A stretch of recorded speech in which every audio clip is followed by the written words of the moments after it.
Hello, and welcome back to 100% Real with Ruby. We have back again Jeremiah, and we had an amazing podcast last time talking about how women need to stop the perpetual dieting cycle. And that's pretty much where we are digging deeper into, except we're really going to trigger point some aspects that just don't seem to leave the space that we're kind of like pulling apart to cut the bullshit. Because Jeremiah said in one of his posts, the people who've dieted for years and still don't get the fat loss they want, they can't build that dream body that looks like they lift. They're the ones that won't take time away from dieting.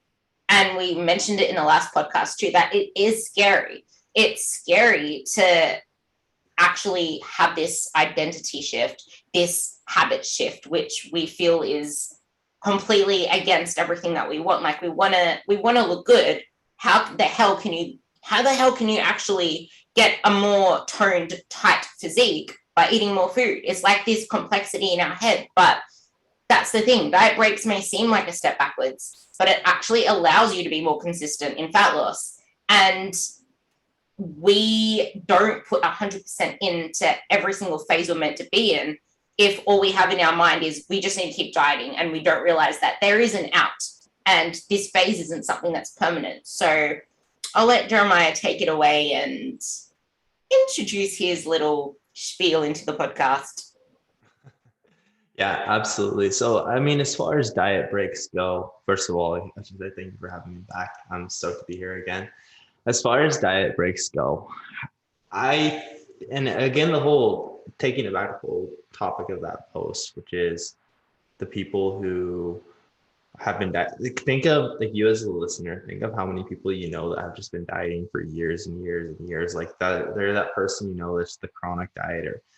They rarely ever even seem to be making progress, right?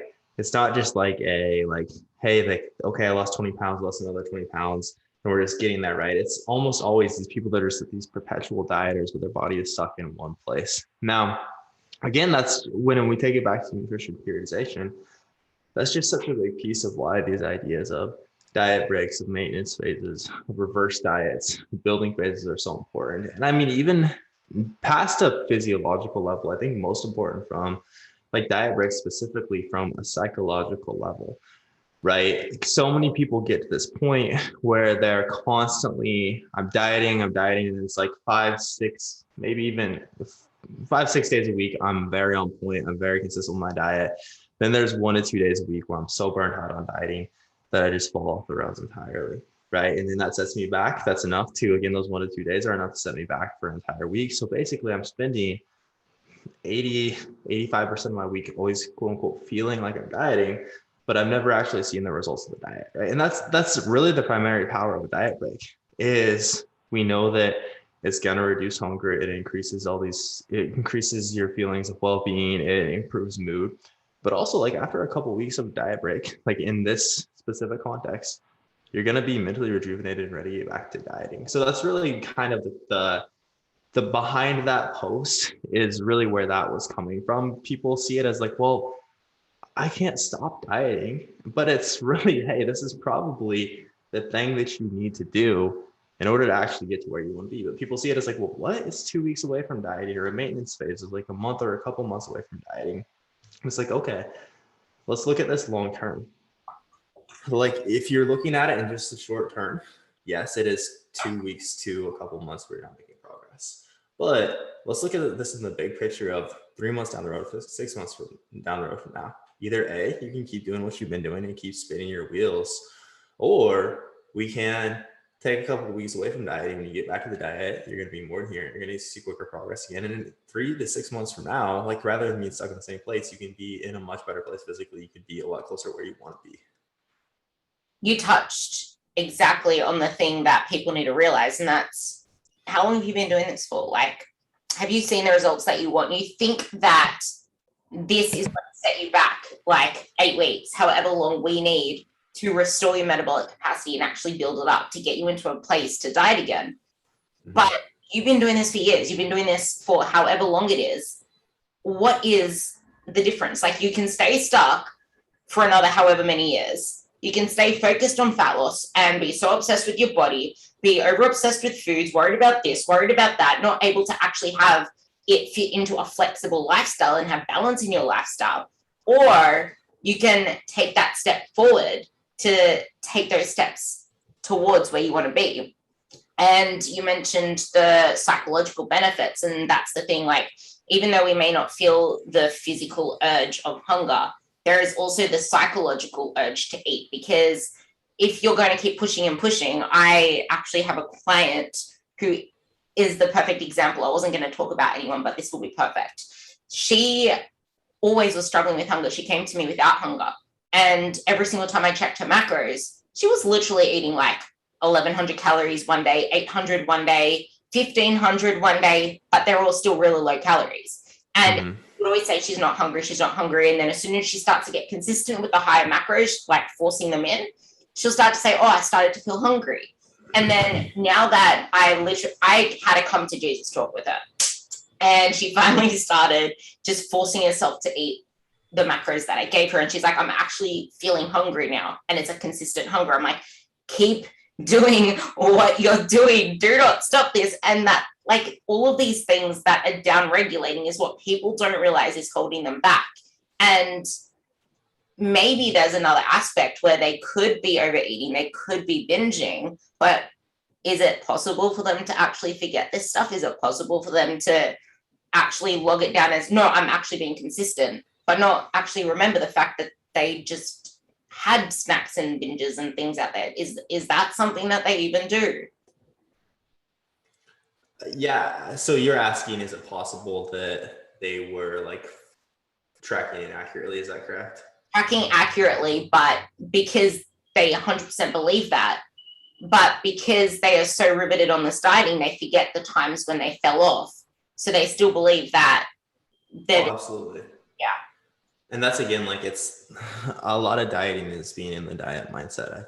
I think truly that's like one of the most draining parts of it, is like mentally you can feel so defeated, even if it's, and I mean, it's nothing that's like, none of this is to like blame anyone, right? A lot of it is just part of how, this is how most people have been taught to diet. This is how most people saw their parents dieting. It's not like, if this resonates with you, it's not your fault, but it is. Go ahead.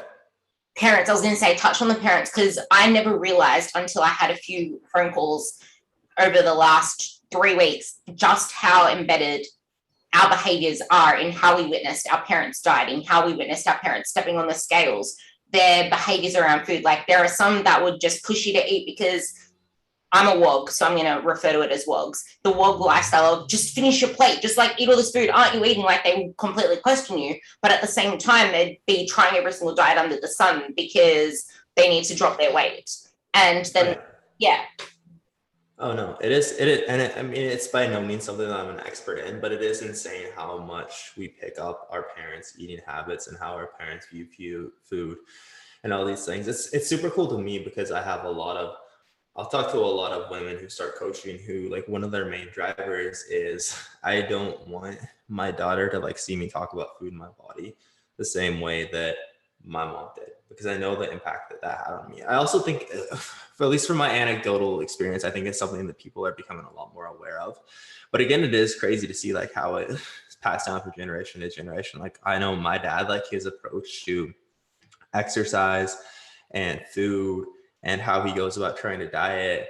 And he absolutely refuses to take my advice on anything, but like how he goes about that is exactly how my grandma did. And like, it's the exact same relationship we always saw. And it's super interesting to like, and I know with clients as well, you can often like dig into this a little bit more, like, hey, why do you feel this way? Do you ever like see this? Did your parents like talk about themselves the same way? And again, I think that's very much something like, as a parent, this is kind of a different tangent, but I do think it's super important to be aware of like how you're talking about yourself, your relationship with food, and again, like how your children might perceive that. That is different. That's a completely different conversation. But again, I think it's important to be aware of as well, as someone that's not a parent outside of to a dog. So it is a very important piece of the puzzle. And I'll talk about it a little bit more before I actually link it into what I want to go into next. And that's the thing is, like whether you're a parent or not, it's this trap you keep yourself in of always dieting, for like needing to cut these foods out. And the way that you approach food, it's like your kids don't have to eat any different either. But when you allow them to eat different, but you're being so meticulous about your own food, they see that. But then if you're so restrictive with your own food that you then binge on their food, and then all of a sudden you're this moody bitch because you just fell off your plan, you just cheated, you're going to take that out on them because you're unhappy with your situation. And I see that a lot where there are women that actually take out their mood on their kids, or they take it out on their work, or they take it out in everything. Right. And this psychological aspect that comes with dieting isn't something that you want to see yourself doing in 5 years' time, which is right. Why you need to bring in this maintenance phase. Because most people that don't have that body they want, despite consistently working hard in the gym, a lot of people say, oh, I train really hard, my training's really good. Some people do 2 a day, some people do freaking CrossFit, some people just add way too much in it because they think that training hard is the way to go. Like, right.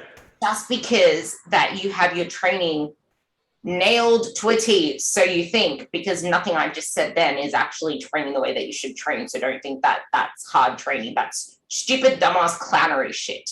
Anyway, you need to actually focus on what am I going to do to build muscle, because trying to diet and build muscle at the same time, or training focused on burning calories, is the best way to not look like you lift.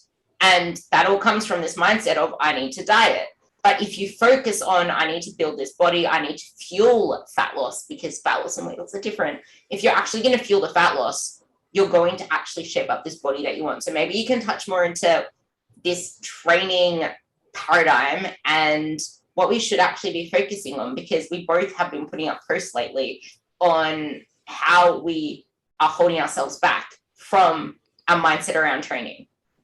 Yeah, absolutely. So, I mean, when we're talking about, okay, achieving the physique you want, for most people, most people that have been dieting and actually dieting successfully to the point where, okay, most people probably consider you very lean. People probably say stuff to you all the time like, oh my gosh, you're so skinny. Why do you need to diet? But you're stuck in this, well, I still don't look the way I want to. I want to look more toned. I want to look more defined. Typically then the missing piece is, hey, you actually just don't have enough muscle in your frame yet. Right. So most people who start coaching with us come from this place where, okay, my first year where I really got, let's say this was 2 years ago, typically, I got into training hard and I started to somewhat pay attention to my nutrition. My body changed like crazy. I built a good amount of muscle. I lost fat. Now for the last year, since then, my results slowed way down. I've been continuing to try to build muscle and lose fat at the same time, and it's just not working, right? Which is very much like we only have a body recomposition like that where we're losing fat, building muscle at the same time. We have a very limited window to where we can actually achieve this, right? And after a period of time, you're just not going to be able to accomplish that anymore. Now, most people don't accrue the amount of muscle tissue that they want in that time to actually look the way that they want. So the thing here is, like, when we're dieting, it's going to be harder to build muscle mass, right? Rate of muscle protein synthesis is going to be suppressed. We're going to have less fuel to train. Calories are one of our body's primary recovery resources. So we're not going to be able to push as hard. We're not going to be able to recover as well for a plethora of reasons. It's just going to be a lot harder for us to add muscle tissue. So many people are stuck in this place where, but I'm also afraid to see the scale go up, right? Like, that's a scary thought. I'm afraid of getting fluffier. So I'm again, like, still stuck in this place where I'm trying to build muscle, lose fat at the same time, right? And again, most people have been stuck here for like about a year when we start working with them. So first and foremost, I would say, like, clients in this scenario will typically, like, from a nutritionist perspective, we'll push into a building phase where we're going to focus on eating a little bit more food, eating in a slight surplus, making sure we're giving your body all the fuel it needs for training hard, all the calories you need to be able to recover, to bring hormones back up to a healthy place, which is another big part, something that can take a big hit if we're dieting for a very long period of time. And again, just make it easier for your body to accrue muscle tissue. But again, most people will come into this with like, well, I kind of just want to continue to try to lose fat and build muscle at the same time. And it's similar to like the point you made earlier. It's, we have to ask, okay, so how well has that been working for you for the last year, right? Like, it doesn't matter if you pay me or not. If we keep doing the same thing, you'll keep getting the same results. So like, I think that's a very important thing to understand. Then when we're actually getting into, did you want to keep this more centered around nutrition, or did you want to get into like the actual components of hypertrophy training? I'm not sure how deep you want to go in that direction. Probably the most basics, because the most basic people, like the most basic words would resonate with my audience, but the nutrition component especially, because like if we're going to keep focusing on just burning calories at the gym without focusing on the basics of just building muscle, but the main thing that we're gonna touch on is training hard but not actually tracking the nutrition properly. Like, of course lifting weights is going to make you look bulky if your nutrition is a train wreck. Like, you need to make sure both components are moving together.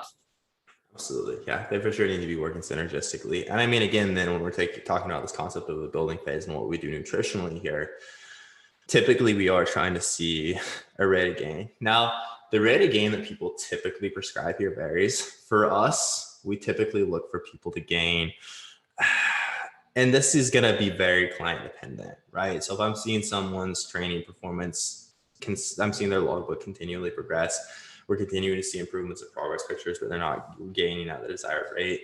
Typically, I'm okay with like, hey, we're a little bit behind this. But the point of this is, if we're in this place where we're not in a calorie deficit, so you're not eating fewer calories than you're burning, so thus you shouldn't be losing fat during this time. We're not recomping. If we're not slowly seeing the scale increase, the reality is you're probably just not adding a lot of muscle tissue, right? Because muscle tissue is going to add some weight to your frame. Now, this isn't at all to say like you need to go on a dreamer bulk. You need to try to like gain 30 to 40 pounds. As fun as that is during the time. But again, we should probably be seeing a slow rate of gain, which is kind of the biggest mindfuck for most people. But the thing to understand here is, again, building muscle is a very slow process. Fat loss is a very quick process. So if you gain 1 to 2 pounds of muscle in a month, you're crushing it, right? That's great progress. But we need to realize that if you can very easily lose 1 to 1.5 pounds of fat in a week, right? Most people can pretty easily. Go ahead. This is exactly the part that I want to drive home with everyone listening to this. Like, a lot of people that come to me already have a lot of fat mass we need to lose. So it's why I say, let's just fuck off the scale. Because when you're new to training, you are going to be building muscle. And Jeremiah said, like, you are going to probably see some fluctuations, see some increases. But the thing is, that is a slow process. But with your training, there also comes the fact that you're going to be holding more water, more carbs in the muscles. Like, there are different components to this scale weight because you're actually training to build the body that you want. But then he also mentioned you will also be losing fat mass only if you are tracking your nutrition properly. So maybe you can actually go into the mistakes that we can make with our nutrition when it comes to this whole process. Because if you're training hard without actually tracking your nutrition, that's just like, cool, we're just pressing the gas pedal, but the car ain't moving anywhere. Right. Yeah, no, absolutely. And I think the last podcast I used the analogy of kind of your training is the gas pedal, your nutrition is the fuel in the tank, right? No matter what, if you don't have enough fuel or the right kind, it doesn't matter how hard you push the pedal, you're probably still not going to go anywhere. So the biggest mistakes with the nutrition, first and foremost, as you said, would just be not tracking your nutrition, right? And that is very common. Now, I posted about this recently and I actually got a little bit of pushback from it, which I get, but it's also hard for me to understand why someone, and it's each their own, but for me and for the people that I work with, I understand that everyone wants to make like the best possible progress, right? So very much like if you're training hard, but you're not paying attention to what you're doing with your nutrition, if you're not tracking your food intake, and some people can do this if you've like spent years tracking, but that's obviously not who we're speaking to. If you're not paying attention to the food that's coming in, you're literally just leaving so much on the table, right? That's like, oh man, that's like driving, but never like looking at your that never checking your oil, never putting gas in the tank, anything like that, right? Like it's very much, we're leaving such a big piece of this on the table if we're not tracking our nutrition first and foremost. Now, within that, next most common mistake would be, a lot of times people will start coaching and then they'll say, hey, I have these macro targets. These are my macros, and I don't know why I'm progressing. So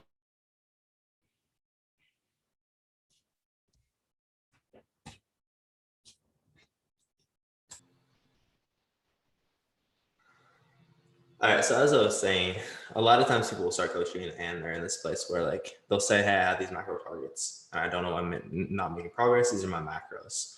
So I'll hop into food logs, and typically what I'll see is, well, yes, these are the macro targets you have set. We haven't been hitting these consistently at all, right? And I think even that is like a big mindset shift is, okay, it doesn't matter what targets we have in your tracker in MyFitnessPal. It doesn't matter what training program I give you. Actually doing the thing is what matters, right? And that's a really, as simple as that sounds, that's a very overlooked point to progressing your physique. Really, it's not that complicated.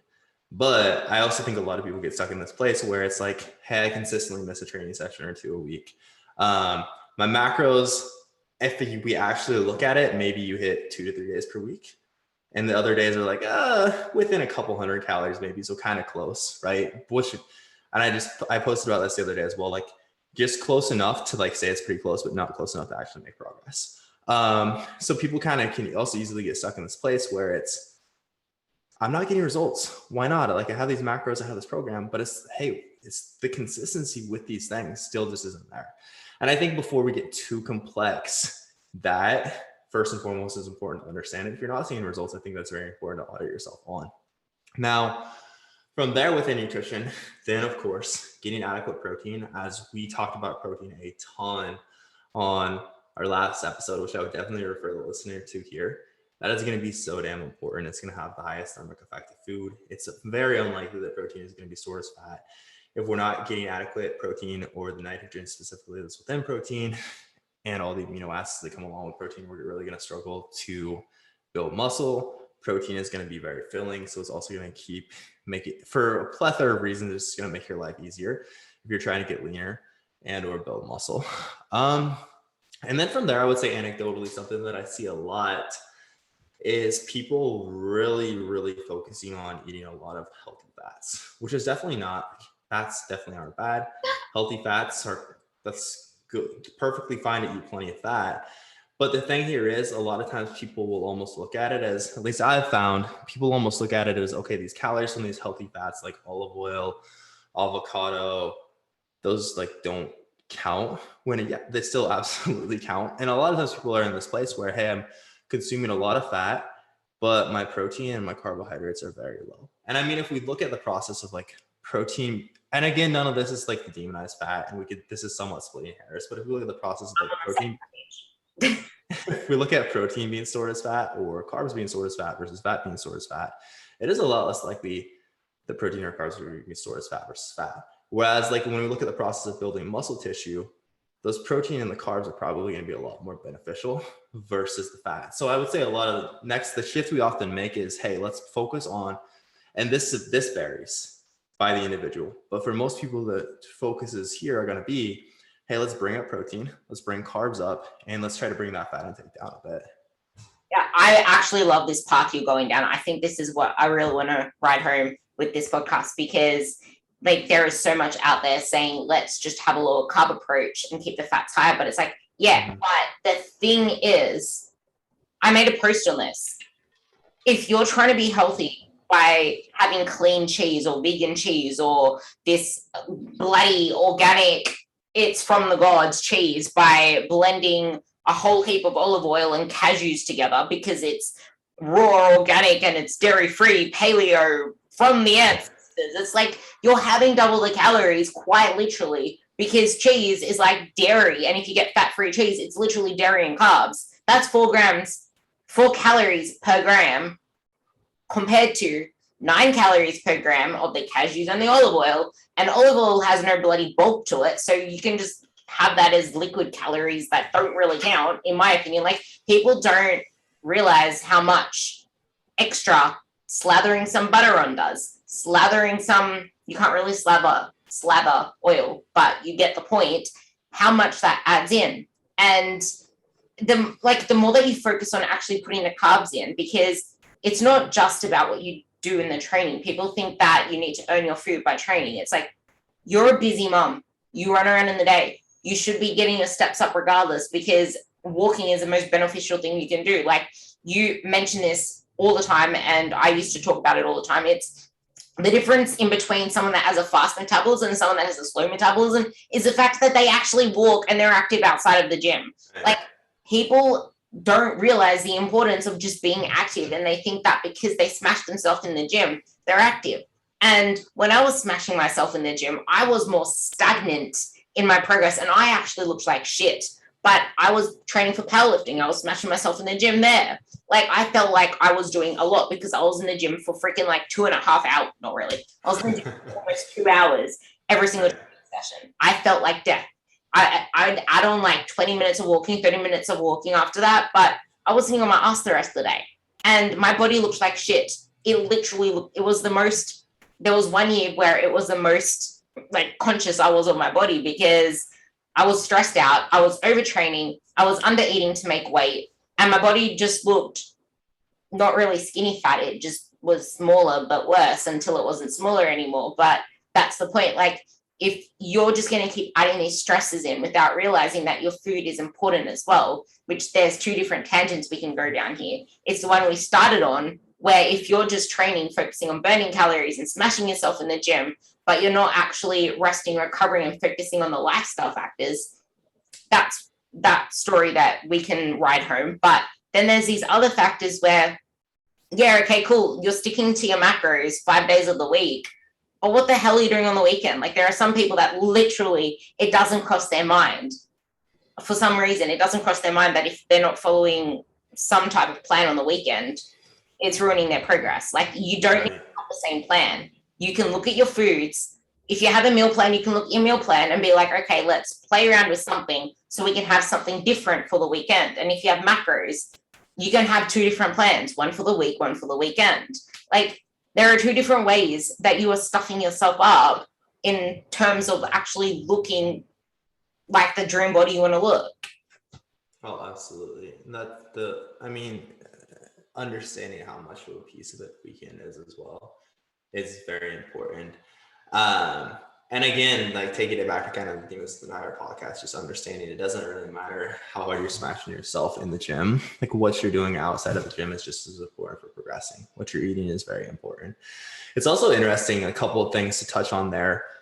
One, it's definitely interesting to have the conversation about like fat-free or low-fat versus full-fat foods, and how, I know I had a conversation with a client recently that was, hey, like, one of the easy things that we could do here is we could swap this dairy for a lower fat version so you could save more calories, or like you could hit your calorie targets.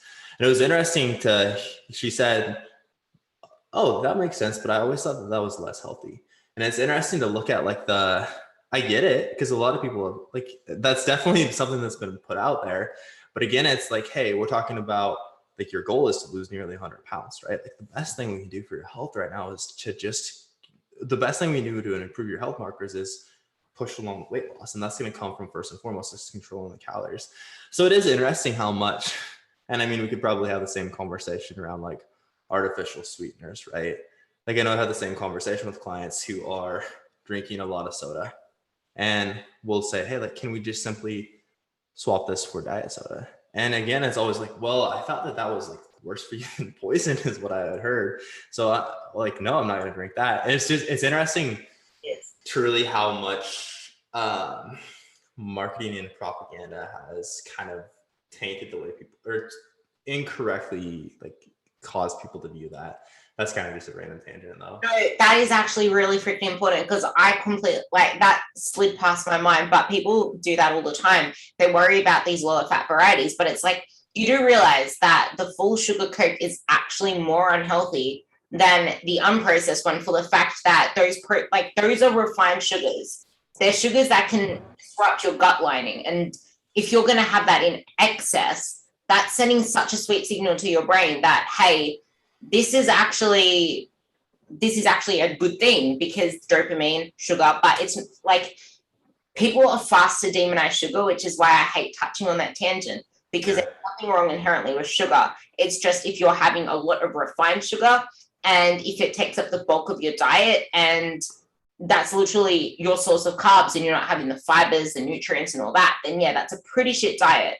But you can't look at one food in isolation. And if it's the soda or whatever it is that is contributing to you going overboard or whatever happens after that, because I actually find it's never really the food itself. It's what happens after that. And if you make one bad decision, bad in quotation marks, you make one bad decision, it's like you're in this mindset of whatever.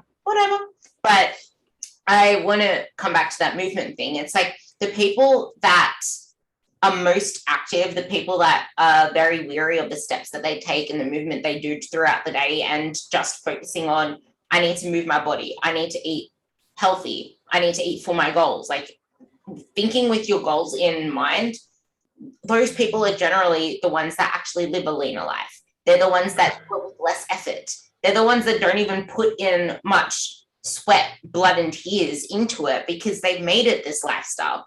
And it's this mindset around, okay, why don't we just keep grabbing the low-fat options or the non-fat options? Why don't we I'm not going to even touch on lower carbs because the lower carb options usually have more fat. So they're usually higher in friggin' calories. So you need to be careful of the marketing propaganda and fill most of your food with these wholesome foods. Go for the lower fat options. Go for the things that make your nutrition easier, because the whole topic of this podcast was pretty much this thing. Like, you can smash yourself in the gym. You can focus on burning calories. You can have the approach of let's just diet without realizing, no, you need to do both things the smart way. You need to stop focusing on dieting and focus on actually having a holistic nutrition kind of view, and not holistic as in with the H. That makes it sound like some rituary craft, but the one with the W that is like looking at it as a whole. I hate saying that word.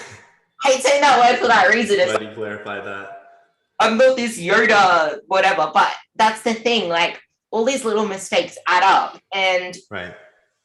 Bringing it back to your client, Kathy, which I loved seeing her progress, she didn't look great after her first fat loss phase. She didn't look that great. Yeah, she lost weight, but she didn't really look like someone that you'd want to look like and someone that you'd aspire to. But that's the thing. You can't just keep pushing her down a diet phase, because what would have happened if you kept pushing her down that diet phase? Like, I'll let you talk about that as well. But he had to stop her going down there, because otherwise she would pretty much be eating close to nothing, training her ass off, just adding more, eating less, and her body would just stop. And then it'll probably rebound without really doing much, because that's not a very good place to be mentally, especially because of the fact we have lives. But now she's been through a few cycles, however many she's been through, because I saw her after her first diet phase compared to the one after her most recent for a photo shoot. She looks like a completely different person. And you need to go through these dieting phases and these resets that don't just happen in a matter of like 2 months or 4 months. Like, you need to get into the diet depending on where you are.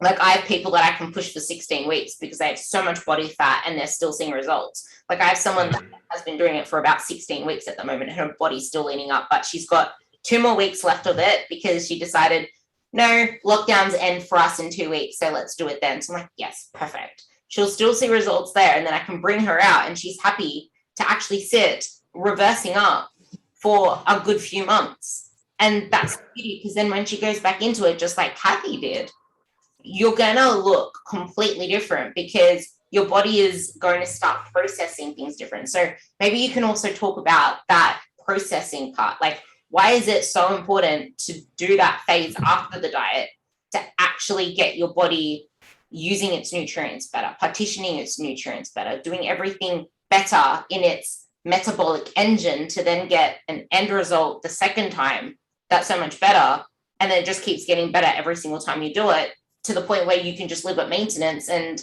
just be in this body recomping life where you're looking better every time. Yeah. So with Kathy specifically, so there's a picture that I've shared with her at the same weight, where they look, one's after her first fat loss phase, one's after the most recent photo shoot that we got her ready for. Same weight, but her physique looks completely different. She clearly has more muscle and she's clearly leaner in the most recent picture. So the thing to understand there is that's not just like something she did. And this is very important. It's not like we just like took her through a 2-week diet break or a month-long building phase and that was it, right? The thing to understand with that is those pictures are probably 12 to 15 months apart, where she spent almost an entire year after her first photo shoot. She knew that, okay, I want to add more muscle mass. I like the result I got here, but I want to improve on it. Next time I want to be leaner and I want to add more muscle tissue. So we spent the better part of a year focusing on feeding her more food and building. And that's the thing as well. Again, like if we talk about, as I mentioned earlier, if you're building 1 to 2 pounds of muscle in a month, you are absolutely crushing it. And I will say, like, very few people are going to build 2 pounds of muscle a month for a year past the beginner stage. Like, you're not going to add another 24 pounds of muscle every year, right? But and that's important to understand as well. But again, like, it just takes time. I know I had someone, I made a post about the building phase the other day, and I had someone ask me like, hey, is it okay if my building phase is just 3 months? And I said, I mean, in my opinion, it depends on the person, but in my opinion, like, even 3 months is a good way to give yourself a participation trophy for like, hey, I did a building phase without actually getting the result for it. Just like, oof, okay. But that's the reality of it. Again, for most people, it's also understanding that, yes, if you want to do that, it's going to take even like 6 months is a pretty short period of time. For most people, like, we're going to go through a phase where you're going to accrue significant muscle mass. Again, like, especially if you're someone who is like, yeah, Kathy, who had been training for the last 20 some years, like, it's just going to take time to add enough muscle to significantly change your physique. So I kind of actually forgot the original question. But I think that's important to understand. If you could bring me back to what that was. I actually love these tangents that we go on because you built it up nicely. Like, it wasn't just a freaking one night affair. It wasn't a holiday in where's somewhere that's notorious for affairs. It wasn't somewhere in Thailand where you just slept like for a whole week with some dream guy or dream guy. Like, it's a marriage you're making with yourself for life because you want this body for life, because you ain't going to keep that guy for a whole, like, that guy isn't interested in commitment. You're going into it with an approach for just an end result. It's just the end result you're after, but you're not actually after the commitment. So if you're not committing yourself to it, what happens next? That's such a big piece of it as well. I think that all this is so tied into just conversations I've had with clients this week. Even like, I know I was talking to another client about the idea that, like, you can't just cram for this, right? Like, we imagine like you're taking a course and you have a big test coming up. I think sometimes people see it as like, well, I studied really hard for a week, right? Or like, I nailed my macros and I nailed my training for a week. It's like, that's good. But literally, like, your results take you being very, very consistent on point with this for weeks and weeks and months on end. And that's where they lie. And I think that's, again, just like from an expectations perspective, that's such an important piece to understand as well. Like, we can't, especially when it comes to building muscle, we can't just like cram and like, okay, I crushed it for a week. Where are the results at, right? It's very much the culmination of months and months and months. I actually really liked where you were going on that, because it's like we expect that we can just put on a whole heap of muscle. Like, I have clients sometimes saying, oh, I put on this weight. I'm like, I really don't want to say it wasn't muscle, because that could crush you, but it doesn't work that fast, especially when you're like 45, 50 years old. Like, you don't put on muscle that fast, love. Like, it's why I hate this scales thing. And I was going to mention it before, because you mentioned you put these two photos together, she was the same weight. And this is why I say fuck the scales. I'm going to keep saying fuck the scales on here, because it brings it back to the start of the conversation where he probably scared all of you girls where he said, yeah, you're going to put on weight by training. Like, that's scary, which is why I really wanted to put context to that.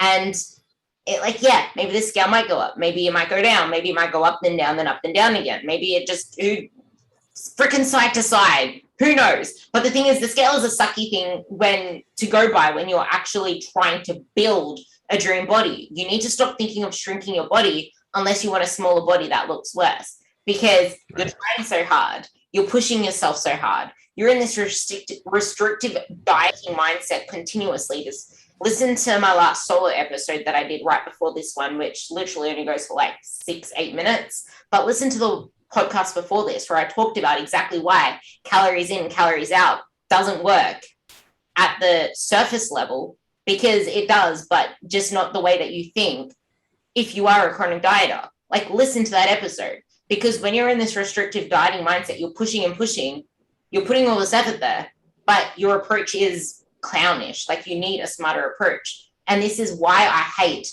the progress photos people put up there, which is going to link into what you want to talk about next. But the progress photos people put out there, the comparisons game, because we want that now. We're not patient enough to play the long game. Like, my clients that have the best results have been ones that have been with me for over 2 years, because they've been through the process and they're constantly refining their body. I don't put them through massive fat loss phases and bulking phases. They're mainly sitting within maintenance, but they shuffle up and down within that. Their lifestyle demands when they shuffle in and up around that. Like, you need to have this periodized approach. And if you're just going into it with a participation trophy mindset, you're setting yourself up for probably you won't even get a trophy. You might just get a badge. No, absolutely. I think that this is a hard conversation, because I think that every coach, and I'm definitely guilty of this as well, I want to get people results as quickly as I possibly can. Like, no lie, that helps me. That helps our business. Our clients are happy. Great. But it is also very important to look at, okay, what's in your best interest long term, right? Like, not just what can I do to get the best progress picture from you, but what can I do to where even when we don't work together anymore, if we don't work together in the future, you are still like maintaining these results. I think from a coaching perspective, that's very important. And also, again, like as you said, when it comes to fat loss, people are capable of achieving pretty dramatic results quickly.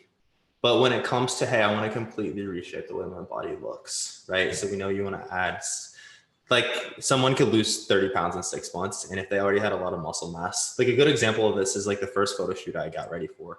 I already had a lot of muscle. I just hadn't paid attention to my nutrition.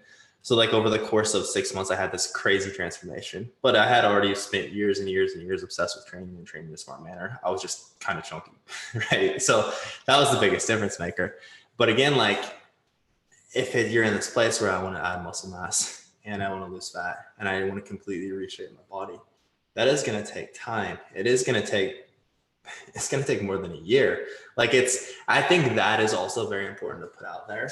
From like a marketing perspective and a sales perspective, it's not the sexiest hook by any means. But also I think that expectation and like understanding that as a client is so important. I don't know if like the 30-day quick fixes and things of that nature are as popular as they used to be, or I don't know if I'm just isolated from that. I feel like I'm kind of like in my own little bubble. I follow like people like you. I think I only follow like a couple hundred people, and that's very much on purpose. But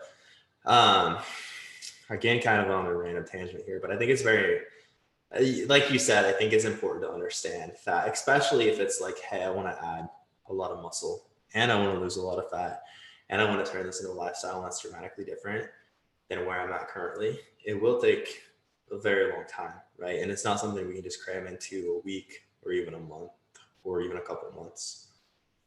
Yeah. And you said it perfectly. Like, do you want to completely reshape the way your body looks for life, or do you want to look good for just a day? And this is why the way that I put out what I do is I say, I want to permanently overhaul your mind and your body without these dumb diets and unsustainable workout programs, because a lot of people are stuck in that mentality. And that can be hard for me as a coach, like you mentioned, because I do promote that long game. I tell people straight up front, like, I've had people inquire with me and go elsewhere because I didn't promote this really fast, drastic result because they weren't in a place to actually keep pushing down the dieting route. And that's the thing that people need to see. Like, do you want to stay tired, fed up, stressed, stuck? Like, if you want to keep going down that route, then you're going to keep stuffing yourself up until you get sick and tired of all your bullshit, and then actually want someone to pull you out of your rack after you've already spent thousands or whatever doing what you're doing.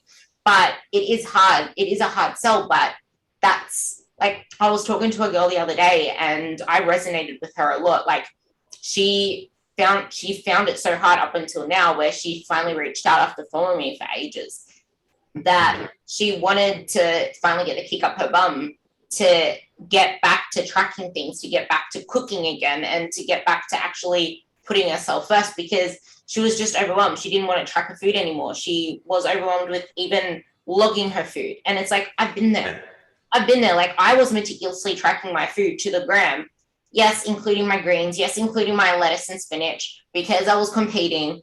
But I did that for friggin' 3 years of competing. And as soon as I finished my last comp at the Arnold's, which was the leanest I ever got, like, I wouldn't say I'm lean, but I'm small right now. I would say I'm lean if I actually had more muscle pump. But I'm pretty like, I would just say lean. I'm pretty lean right now. And this is at like 55, 56 kilos. I was like 48 on stage. Like, I got myself down to such a lean physique with the muscle pump. And that took a lot of discipline. That took a lot of focus. That took a lot of freaking hating life, hating the gym. Like, it was hard. And as soon as I finished that comp, let's not even talk about what I demolished after that comp. But from that day forward, I couldn't even bring myself to use a scale. I would break down over using a scale to weigh my food. Like, there comes a point where you just had enough. And as soon as, like, where do you go from that? Like, where do you go? And that restriction that you're putting on yourself, it may not seem like much now, but over time it does add up. And it's okay to feel like you're over it, because there are more ways to ease into it. Like, you don't have to start full throttle weighing everything, but that's where our flexible nutrition plan comes from. Just knowing what you can build a plan with.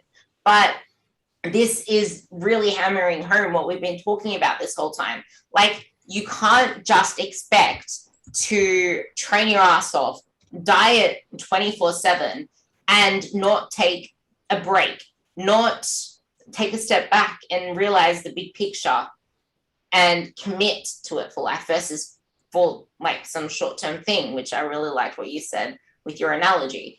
But how many, like, your clients come to you. When they come to you, they maybe see this, or they maybe don't see this. The ones that don't see it, they start to see it once they go through the process, don't they? Oh, absolutely. Yeah. Yeah.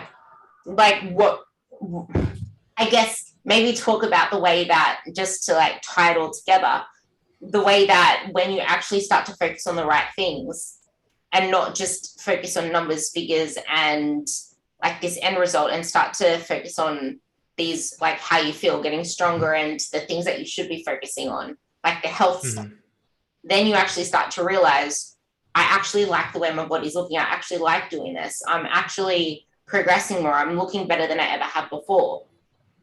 Oh, yeah. And I always say, like, when a client is excited about their training, then that's kind of when we won, right? Because that's when it's gone from the point of, fuck, I have to go to the gym, to I'm excited to go to the gym. I'm looking forward to my training. I think that's like one of the biggest mindset shifts that we see. I don't know how many people are like, fuck yeah, I get to track my macros today. I'm so stoked for that. But I think that, and also this is why education is so important. I think when people can understand, okay, this is why what I'm fueling my body with is so important. And typically, like, the gym is the thing where it's like, I am so stoked to train. I'm off today, damn it. I'm so excited to train tomorrow. And then when you can see how what we're doing with your nutrition fuels that, and then we can kind of see how all this ties into the bigger picture of how your body has changed so far and the changes that you're capable of making. And also we can just kind of help people future cast, like, hey, this is what you're capable of accomplishing. This is what you can do, but it's just going to take time. Then and like to a greater extent, like getting people focused on, okay, who could I become? Like, if I continue this, where could I go? What could I do? And like almost just staying excited about still being able to enjoy where you're at. Like also like having that focus on like, okay, what's coming next? What am I going to accomplish next? And it's just fun to like have these goals that we're like one of the biggest things we focus on within our coaching service. Again, like it is important, I think, to appreciate where you're at. But also I think that at least most people that we work with are very goal driven and really take a ton of value in, which is also, I think, why like nutrition periodization kind of ties into this very naturally, where like, even if it's a maintenance phase where it's like, okay, look at how good you are getting at the skill of going out and making that work within your macros. And like, this is really what we're focusing on enjoying and like getting better at during this time. And like, maybe you are working in more free meals and things like that. And like, look at how good you're getting at all these lifestyle skills that are so important. Like, isn't that cool? It's like, oh yeah, hell yeah, that is cool. Right. And then we can go into like the building phase or whatever it may be. I definitely think with the topic of like always tracking your food, that's definitely an interesting one that I've gone back and forth on. Typically within like our clients, what I encourage people to do, again, like when we're in these things like the maintenance phase, the reverse diet, the building phase, we can like, hey, there's a lot more room for flexibility here. That's the beauty of this. We don't have to be quite as like precise and worry about like tracking all these things to the gram. And again, we can work in these things like free meals or untracked days, or things of that nature. But I also think like then when we go back into a diet, typically my approach is within not like, hey, we're going to push you to lose fat as fast as is humanly possible, but like, hey, it makes sense for us to be very precise within your dieting here so that we can get you losing like right at the desired rate, and you can be done dieting sooner rather than later. And then you can get back to this place where you have more flexibility again sooner rather than later. We don't have to like worry about all this shit so much.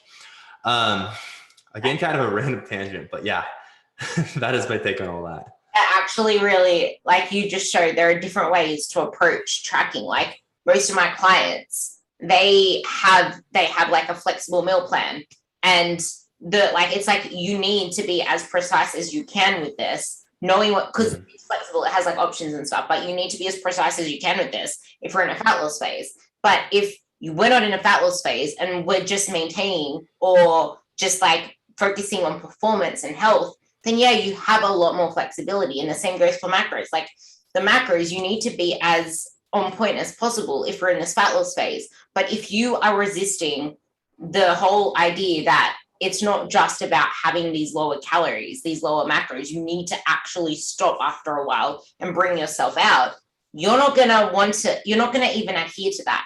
Like fat loss phases are taxing, not only physically, but mentally and hormonally and metabolically. And too long trying to chase that fat loss, you're not going to want to adhere. You're not going to put in the effort in the gym anymore. You're not going to put the effort into anything anymore. Your body, you will feel terrible. So that's why it's important, because then you'll actually be a lot more on point, realizing that this isn't forever. And as soon as you can accept that this fat loss phase isn't forever, you will be a lot more adherent. You will put in a lot more effort, and you will get yourself out of that fat loss phase sooner, because you'll probably even be more likely to adhere, because you'll start to actually freaking see results for once because you're adherent. And then as soon as you actually are like seeing those results, we can keep pushing that until it's time to come out of it. And then you re-establish this maintenance at a level where, okay, you can have a little bit more flexibility. You can go out and sub these foods in because it fits within your plan. You can go a little bit over one day, because then you can just either, depending how far you went over, you can like just deal with that, or you can take it out from another day. Like you have a lot more allowance within your macro target when you're not in that fat loss phase. And I say this in a way because we're females, we don't have a lot of leeway like males do, especially if you're small, especially if you're getting under 10,000 steps a day. You don't have a lot of leeway to go, because our bodies don't, they have like half the calories of males. Like you're probably on like 3,000 something, and people think that women would probably be around 1,600 for the majority of people that don't have coaches. But like I want to tie it up on this part, but when you get excited about what you want to do versus feeling like you have to do things, but also realizing, yeah, you do have to do things at first because you're doing something different. You need to force yourself into getting a new habit first. Like, you need to realize that it does get easier, and not one phase is permanent. And we all have times when we fall off. We all have times when we're not motivated, but realizing that it's for life is what keeps the results for life. So I'll let you tie it up with a little bit more just around the participation trophy and how we can actually win, and however short you can condense it down into. Oh man. Yeah, I think that you put it nicely. When it comes to, again, these changes, you should be excited about it, but also I think that a lot of it is realizing you're also going to have to do a lot of shit that you don't want to do. Right. And even like, I see one of our biggest roles as coaches, it's not to tell people what they want to hear. It's not to like be your friend. First and foremost, is probably to push you to do the uncomfortable stuff that you haven't been doing, but what you need to be doing to get the results you want. Right. So I think it is very much a fine line of like, one, it does need to be sustainable and you do need to enjoy it, but also realize there are going to be some shitty parts, right? Like if we look at like flexible dieting, for example, I think one mistake people make is thinking that like, okay, if I have this good relationship with food, I'm going to be super flexible while I'm also trying to lose fat and like go hard on flexible dieting. Even coaches, like I've made this mistake in the past, like really like trying to teach my clients like everything about flexible dieting. Well, it's also like we're trying to lose fat quickly, right? And like, hey, that's probably just going to, like, that's why there needs, like the maintenance phases, the reverse diet phases, those are good times for us to really make sure that you're good with flexible dieting. But again, like if you're trying to diet too flexibly, and like what I mean by this, like you're going out like 3-4 times a week and also trying to lose fat during that time, you're probably just going to really struggle to lose fat, right? So again, it's definitely like a combination of, to sum it up, one, yes, it should be something that for the most part you enjoy. And it should be something that the lifestyle, not necessarily like, again, I think when people say like, you should be able to do it for the rest of your life, people think, okay, so my calorie deficit calories are like 1,600 calories. So I should be able to eat 1,600 calories for the rest of my life. Right. And it's like, no, that's not the case. But like, if you're like food selection, for example, that dramatically changes when you're dieting versus you're not dieting. If your training is like, okay, I'm dieting, so I'm training super hard, I'm pushing myself, and then you just like quit training as soon as you get the result, you're not going to be able to keep it. So the lifestyle should be something that you can see yourself doing forever. And that's my tangent on that. I love that part because you said the rest of your life. So this is a perfect place to sum up everything and highlight exactly what the podcast is truly about. It's like, if you want to have something that lasts for life, when someone says that you need to be able to do it for your rest of your life, realize that no phase is permanent, but every phase needs 100% effort, and every phase needs to be within the seasons of life. Like, it's not just forever dieting. It's not just forever training your ass off or restricting calories. Like, you need to realize that you need to put the effort in the right places, and you need a smarter approach. Because if you're putting effort into the toilet, you're just gonna get it. You just, if the pipes bust, you're just gonna get shit all over your face. We don't want that. So put your effort in the right places, and let's aim for more than just a participation trophy. We want to win this game, and it's the game of life. So thank you for coming on again. I will put your links in the bio below again, and I'm actually going to run with that participation trophy now because I really liked it. So thank you for having me. I enjoyed this.